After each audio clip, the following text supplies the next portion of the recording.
2 वर्षाची असते तेव्हापासून आपण तिच्या हातात एक छोटीशी बाहुली वगैरे देतो. मग ती बाहुली ना ती स्वतःच मुली समोर त्याला सांभाळत असते, मग त्याला खाऊ घालते, जेवू घालते. म्हणजे एक स्त्री ही आई एकदम लहान असल्यापासूनच झालेली असते. पण जसं जसं आपण मोठे होतो आणि लग्न होतं आणि आपण एक्सपेक्ट करत असतो की एखाद्या वर्षानंतर मला बाळ होईल, आणि जेव्हा तसं नाही होत आपल्याला वाटतं नाही पुढच्या वर्षी नाही पुढच्या वर्षापर्यंत होईल. आणि असं करत करत जेव्हा त्या मुलीला जेव्हा तो अनुभव घेईल, हे मला स्वतःला करायची खूप इच्छा होती. मी ओके होते, म्हणजे दत्तक घेण्याबद्दल मला काही प्रॉब्लेम नव्हता, पण स्वतःच्या पोटात मूल वाढवणं तो अनुभव घेणं हे मला स्वतःला करायचं होतं, एकदा तरी करून बघायचं होतं. मी मुंबईवरून आले आहे आणि मुंबईला आम्ही का अत्यंत आता पुढच्या आईवडीलमध्ये होईल तुम्हाला पुढच्या आईवडील, आणि इथल्यापेक्षा मुंबईमध्ये आईवडील करण्याचा पण खर्च ना जवळपास IVF करण्यासारखं, म्हणजे 6 वेळामध्ये 2 वेळा माझं IVF झालं असतं, इतका म्हणजे तिकडे मुंबईमध्ये खर्च आहे. आणि मी आशा सोडली होती इथे येण्याच्या अगोदर, नाशिकमध्ये येण्याच्या अगोदर मी एकदा IVF करून आले होते. माझ्या शाळेचं मी इथे शिकले नाशिकमध्ये, माझ्या शाळेतून तिकडे गेले आणि ती म्हणाली सर मी तुला घेऊन जाते, कारण तिला पण याच हॉस्पिटलमध्ये बाळ झालं होतं. मी आले, सरांना भेटले, मला इतकं कॉन्फिडंट फील झालं मी तुम्हाला एक्सप्लेन नाही करू शकत. मला वाटलं की कदाचित, आणि आपण तुम्हाला सगळ्यांनाच माहिती मी नवीन हॉस्पिटलमध्ये आले होते, एंट्री केल्या गेल्या डाव्या बाजूला ना विठ्ठल रखुमाईची इतकी सुंदर मूर्ती आहे ना, मी त्यांना पाया पडले आणि म्हणाले मला असं वाटतं ना मला इथेच बाळ होणार. आणि मला खूप छान वाटलं, पॉझिटिव्ह वाटलं. माझ्या मिस्टरांना मी 2-3 दिवसानंतर घेऊन आले, सरांशी भेटवलं आणि माझी बाकीची पुढची ट्रीटमेंट चालू झाली.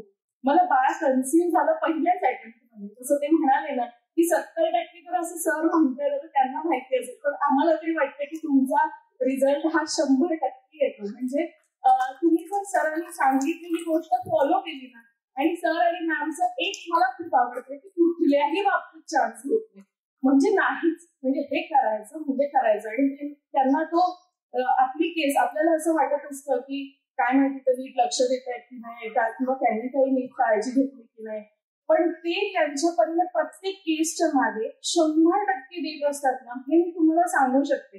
कारण मला बाळ कन्सीव्ह झाल्यानंतर पण मला खूप कॉम्प्लिकेशन्स होते, सरांना पण माहिती, मॅम पण होते, तेव्हा मी खूप वेळा ऍडमिट झाले हॉस्पिटलमध्ये. त्याच्यानंतर पण म्हणजे मला असं वाटायचं की एवढ्या सगळ्या जणी बायका माझ्या बॅचमध्ये होत्या, सगळ्यांना कन्सीव्ह झालं, सगळ्या व्यवस्थित प्रेग्नन्सी आपली एन्जॉय करताय, आणि मीच का हॉस्पिटलमध्ये मी रडले पण आहे सरांसमोर.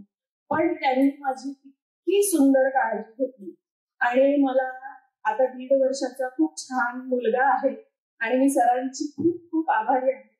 आम्ही परत दुसऱ्या बेबीसाठी ट्राय करणार आहोत, पण जर नैसर्गिकरित्या आम्हाला नाही राहिलं बेबी तर मी सरांकडेच येणार. आणि मी प्रत्येकाला ज्यांना मूल नाहीये माझ्या ओळखीच्यांना सगळ्यांना सांगते की तुम्ही सरांकडेच या, कारण आपलं आर्थिक दृष्ट्या मानसिक दृष्ट्या बरेच लोक शोषण करतात जेव्हा आपल्याला बाळ होत नसतं तेव्हा. आणि सरांकडे आल्यानंतर मला ती गोष्ट अजिबात जाणवली नाही.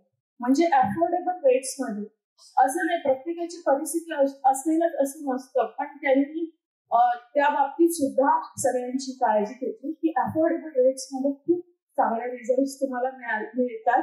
माझ्यासारखेच तुम्ही अनुभवी आहात. मला म्हणजे 15 वर्षांमध्ये 1500 बाळ एका वर्षात जरी पकडले 100 तरी किती, म्हणजे एवढ्या 100 बाळांना जन्म देणं मग खरंच खूप मोठी गोष्ट आहे. थँक्यू सो मच सर, तुम्ही एवढ्या जीवांना जन्म दिला. Thank you so much. खरंच आभार.